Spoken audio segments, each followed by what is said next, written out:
Turn on your inner light show. It's time to stop just surviving, and it's time to begin to thrive. It's time to live happier and healthier. Turn stress into strength. Noted author Debbie Mandel will show you how to move beyond personal doubts and fears and into positive perception to turn on your inner light. Here's your host, Debbie Mandel. Greetings, everyone, and welcome to my show. Our guest expert is Dr. Brandy Engler, Ph.D., a sex therapist, has a private practice in L.A., and is the author of The Men on My Couch. Get the inside story of what men desire and fear. Welcome, Brandy. Hi, Debbie. Thanks for having me. Okay, let's get right to the heart of the matter, which I think took me a whole book to get to. Could you define love for us, Brandy? Defining love. Wow. Well, yes, I'll speak a little bit about that. I feel like the entire book ended up a meditation on love, which is not actually what I meant for it to be. But what ended up happening is, what I wanted to do was just tell 7 different stories of men who are coming into my practice with various sexual complaints. I just want to talk about the most common ones that I was seeing. But the first character in the book asked me this question. He was this sort of proud womanizer type, the type of men that women are very charmed by but also love to hate. And he asked me very sincerely this question, am I capable of love? And so in some way that question, wow, it was not only what is love, but am I capable of it? I thought was a very interesting question. And it forced me to sort of look at myself as well and say, okay, this relationship that I'm in, is this love? You know, what is love exactly? And I had to start looking at my own perceptions of what love is, which was a very, fantasy-based, sort of Disney-esque romantic kind of love that I was into.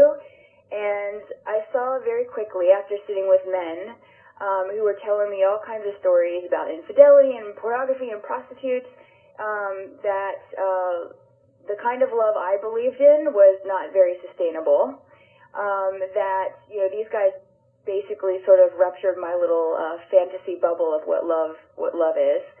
And I think that I had to learn in some way that through actually my work with these clients, that love isn't just some feeling. Love isn't just some wonderful, warm feeling. That's a part of it. But in some way that there's less glamorous parts to love as well. So I had to learn through my work with these guys the practice of compassion, of acceptance, of understanding and tolerance, all of which was very challenging for me to access. Those, also sound like ideals. But these guys, showed me how challenging it is to, access those as real, sentiments toward another person, which made me grow a great deal, and it showed me the ways in which love is actually a skill and is something that you have to learn how to cultivate. It's not just something that, you either have or you don't sort of magically. It doesn't just come to you, in other words. It's not like you open up some universal door and the law of attraction. You know what to me love is? Self-love. If I like myself and I'm in a good zone and I feel empowered, boy, Brandy, I can love the whole world. Yeah. But if I'm not, I've been married over 40 years, and I can say that when I'm in a good zone about me, my husband's a prince. But if I'm not in a good zone about my work or it's not going well, you're laughing. He's the toad. And I think love is based on that kind of perception. Now, I was curious, who's the demographic for this book? Is it other men? Do you want them to pick this book up? Or is it for women? So we know the sordid details of some of these mangled souls that came to seek help from you. So the age range of the men who are featured in the book is between 20 and 40. And the book actually, my personal story in the book is definitely for women. That's why I included it, which was something we added on later. It was not original part of the book. Oh, that's interesting, because that was my favorite part of the book. And I'll tell you why, because you were so honest. You were so self-scrutinizing that I loved it. I said, here's a therapist that really supervises herself.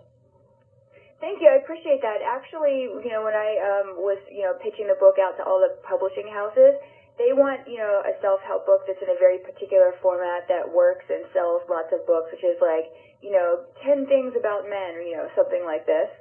And, I really didn't want to write that story. And as I was, thinking about the men that I wanted to talk about, because originally I just wanted to tell the stories of the men because I was really fascinated by what they were telling me. So I was I wanted to give the reader that fly-on-the-wall perspective of, listen to what people are really saying.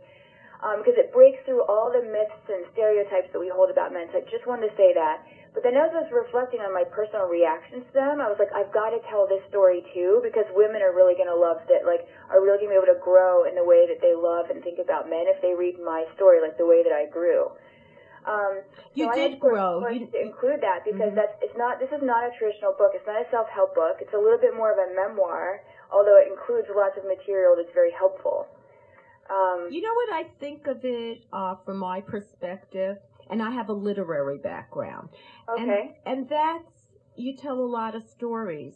And it's the stories that we remember, almost like a collection of parables. And then you were kind of the heroine instead of the hero, the voyager. You were on your journey as from a young woman. You even were so cute as a young woman where you're talking about the clothes. I wore this, and here's sometimes the women came into the office to tell their side of the story, or you wanted them to, so you could see what's real.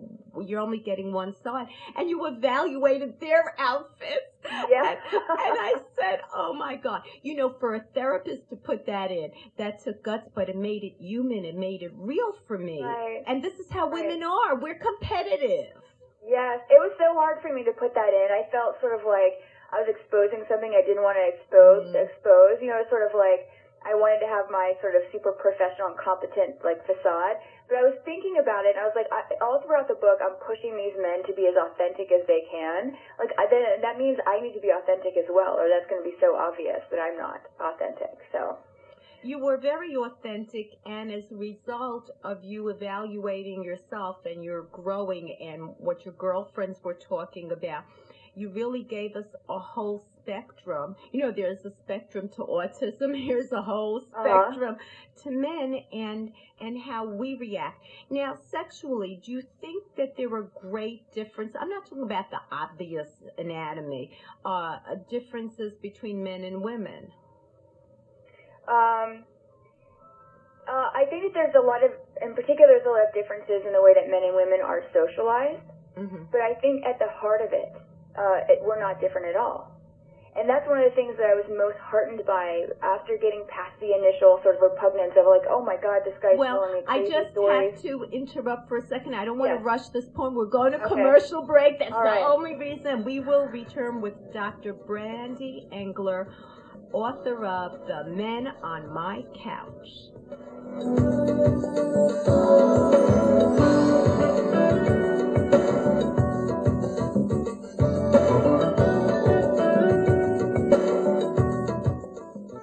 Now you can take Debbie Mandel home with you. Her book, Turn On Your Inner Light, Fitness for Body, Mind, and Soul, will help you decompress with healthy, positive, concrete solutions.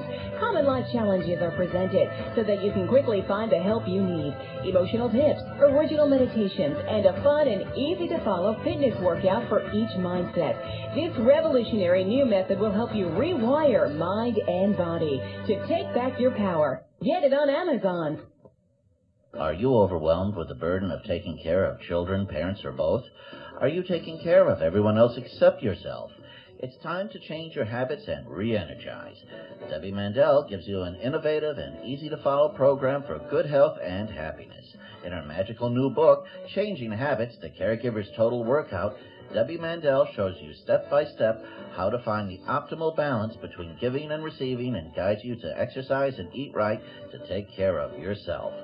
What are you waiting for? Read Changing Habits and start training for your life. Life does not need to be a burden. Get Changing Habits, The Caregiver's Total Workout on Amazon.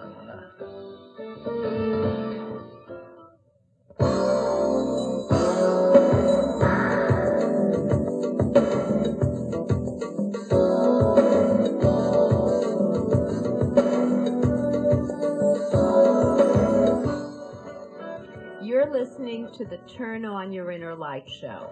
I'm your host, Debbie Mandel, and I'm speaking with Dr. Brandy Engler, author of The Men on My Couch. Now, before commercial break, Brandy, you were showing us the common denominator, I guess, between men and women. Mm-hmm. So, beneath a lot of that, the sexual behavior that women get sort of most disturbed by in men is often, just like what you were talking about a failure to feel self-love, or in some way men being in the process of trying to find themselves, trying to find their own self-value, and maybe reaching out to find that in different ways than women do, often using sort of sex as a means of, searching for that. But at the core of it, it's like they have the same struggles that we do, and the same needs, the same longings that we do. Men are very much socialized, for example, to separate sex and love, or to not to stay in control and not feel too much, not let yourself love the woman more than she loves you, things like this. And I find that men who are coming into my practice in their 20s and 30s are basically rejecting that socialization and saying, you know what, I don't want to separate sex and love, and I love somebody, and I'm struggling with being vulnerable because of my socialization, and I want to overcome that. I want to be open, I want to be vulnerable, I want to be loving. And so I think that that's actually, it's very heartening to hear them say this to me, and it's hard for them to declare that in public or to say that casually and socially or around other men. And that's one of the reasons I wanted to write the book, is because they're saying such beautiful things to me. If women could only hear that and only understand, it would change the way that we would connect to them. I think so. I think we really need to understand the differences, how men are, and I found you picked up on that in the book, how men are problem solvers. Let's just fix it. Let's have a quick solution. Now, this is very counter to what therapy's all about. So you've got to elicit discussion and sessions with men who just want to fix it. And if we understand that, or we understand about perhaps a man's past, and so much came out in sessions about abuse, that came out almost casually. I was floored, as you were. Mm-hmm. And I think we need to know, we need to understand that we all come with baggage, and that sometimes we mirror ourselves or project onto men. And sometimes we pick someone just like us and we can't stand what we see in the mirror. Right. So right. I think that you brought out all these subtleties, and what I liked about it, because it wasn't your generic self-help book, do this, do that. Here are the stories, here's my interpretation, here's what they said. And at some point, sometimes you said, they left. They never came back to therapy. I hope they're all right. Or they made progress and very well and good, but I don't think they're riding off into the sunset. I mean, I respect that. And so it is a self-help book, but very different. Now, I think you had a point here about increasing libido for long-term relationships. What would you advise? What I would advise in particular for women are a few things. One is to make sure that your sexuality is your own, and that it's that it's not being motivated by, this is what he wants and I need to do it in order to avoid a conflict or to preserve this marriage, or it's my wifely duty kind of thing. That is only going to set you up for more sort of resentment about sex. Those thoughts are not going to get you more turned on.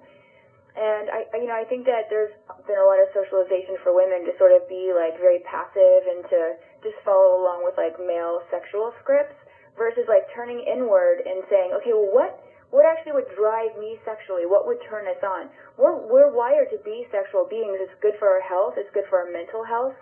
And when a woman makes eroticism a value in her life and something that she learns how to cultivate, then she brings that for her. It's for her, not for him. A lot of women think sexuality is something that you're giving away, rather than it's this beautiful exchange of energy between two people. It's a beautiful way to bond with somebody, to love somebody, not a duty. Yes, I think that maybe some women grew up with that. I think our culture has changed.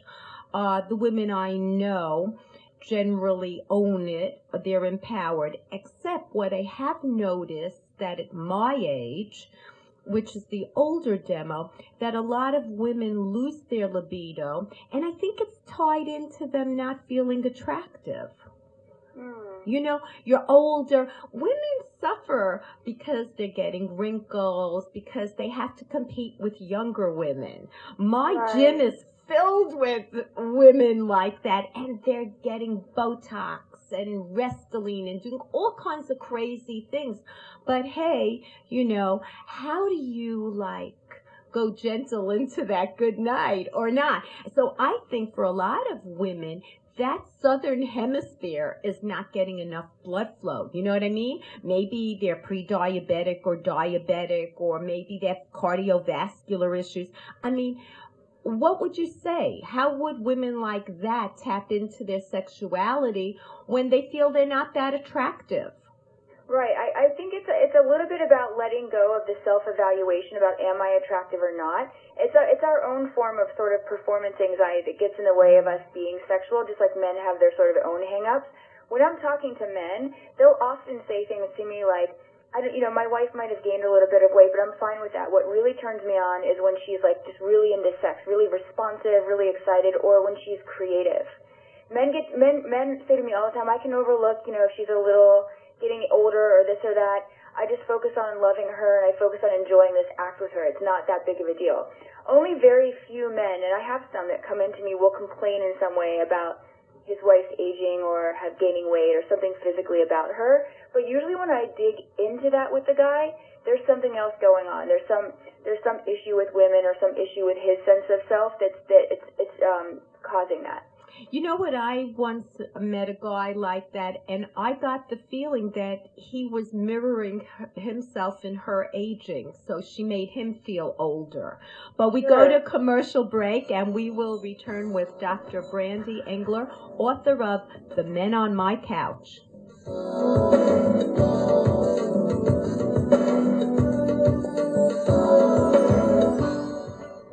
Dear listeners, I'm excited to tell you about my new book, Addicted to Stress. This is a message you need to hear. Are you addicted to stress? Do you do it all while everyone depends on you? Where's all this pressure coming from? It is coming from inside you. This is why my publisher, John Wiley, asked me to write Addicted to Stress, a woman's 7-step program to reclaim joy and spontaneity in life. This fun-to-read book teaches proven strategies to reclaim your life, silence your inner critic, build a healthy body, and reframe your thoughts to change your life for the better. Dare to be happy without the guilt. Addicted to Stress is easy to get. It's available at Barnes & Noble and other fine bookstores everywhere. You can also buy it at Amazon and other online retailers.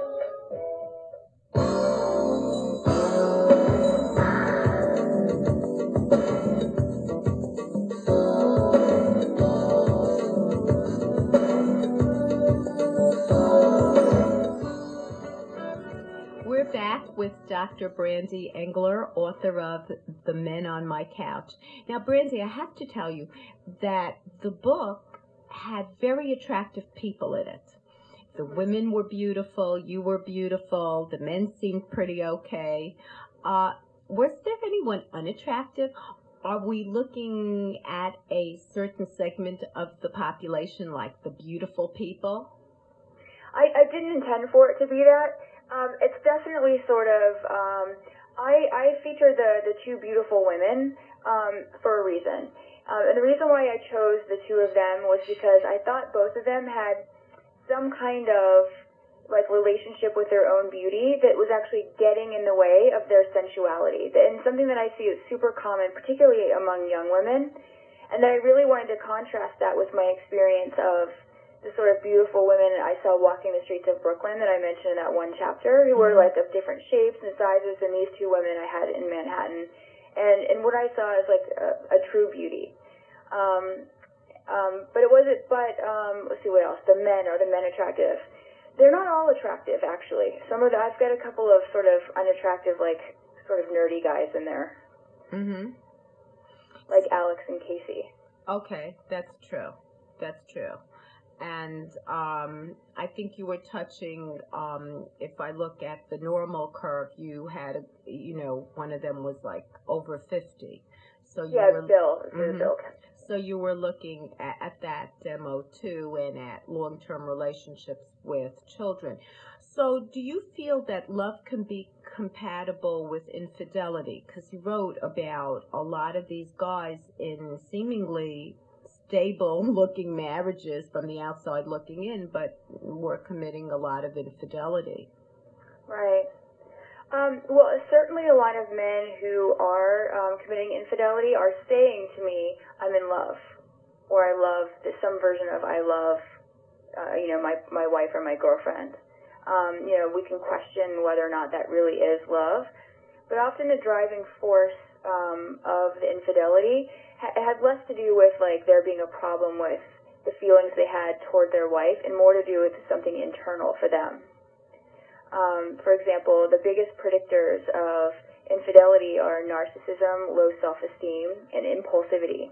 Mm-hmm. Particularly the three of those combined. Those are all internal issues that have nothing to do with their partner.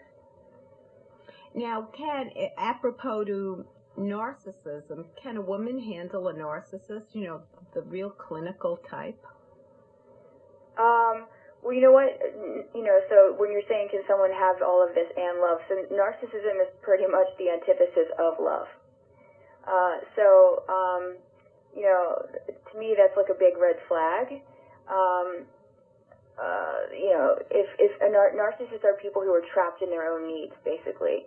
They're so sort of mired in the inability to find self-love that they really aren't capable of even seeing the people around them, letting alone actually loving them.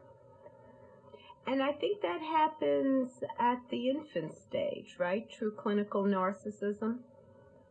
Yes, it's actually like it's almost like a developmental issue. Like we're all sort of narcissistic to some degree, and we're like ideally going to grow out of that and be able to like sort of really see and experience the people around us as separate individuals with their own sort of needs and emotions, and hopefully get to a place where we can appreciate that and love the difference in others.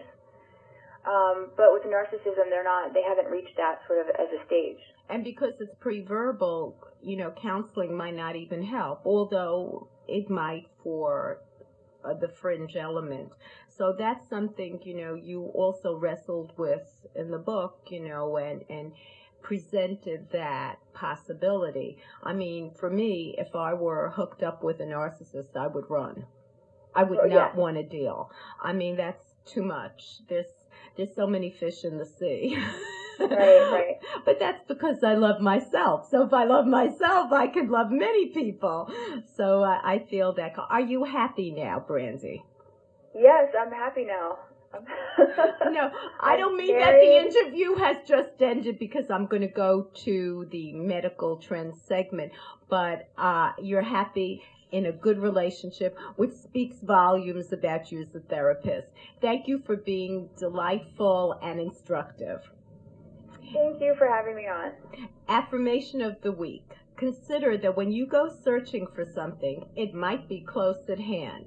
And now for the latest medical trends. If you've packed on the pounds, particularly around the middle, losing some weight will help you sleep better, according to the Harvard Health Letter. If you can't do aerobics to prevent type 2 diabetes, consider weight training. It works too. Muscles need glucose. When you weight train, you create more muscle mass, which uses more glucose, reducing glucose levels in the blood.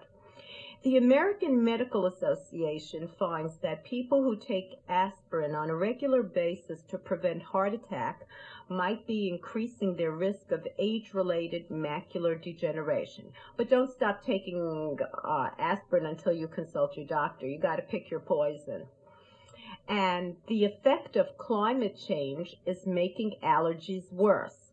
Winters have been shorter and less severe, keeping pollen and mold around for just a longer period of time. So add that to the cauldron and you have more intense allergy seasons. Dermatologists recommend moderation when it comes to gel polish, which has been linked to nail problems. Don't get gel polish all the time. And speaking of nails, fingers are one of the first body parts to suffer from the cold, and popular fingerless texting gloves can lead to frostbite and, in worst cases, amputation, according to Loyola University Health System. Because confronting fear won't always make it go away, researchers suggest that people with phobias must alter memory-driven negative attitudes about feared objects or events to achieve a more lasting recovery from what scares them the most. Now, texting can literally be a pain in the neck. Orthopedic surgeons say that excessive leaning forward and down while looking at a phone or other mobile device could result in what some people call text neck. I didn't make this up. Not getting enough nightly rest can be very taxing on the cardiovascular system, according to the University of Alabama. And resveratrol, a substance found in red grapes and red wine, may have the potential to protect against hearing and cognitive decline, according to a published laboratory study from Henry Ford Hospital in Detroit. Eat your grapes. Well, we come to the close of another show. I have an educational website, totally free, on stress management, health, wellness, relationships. TurnOnYourInnerLight.com. All the radio shows with the guest experts are archived for your listening pleasure on TurnOnYourInnerLight.com. Just click on the link and it'll take you right into YouTube. Subscribe to my free newsletter from TurnOnYourInnerLight.com. You'll get a fresh new article on stress management, the latest radio show, the link emailed directly to you. Click on it into YouTube. And all the medical tips that I just didn't have a chance to itemize because there are so many in my newsletter from TurnOnYourInnerLight.com. Have a wonderful week and see you on the radio.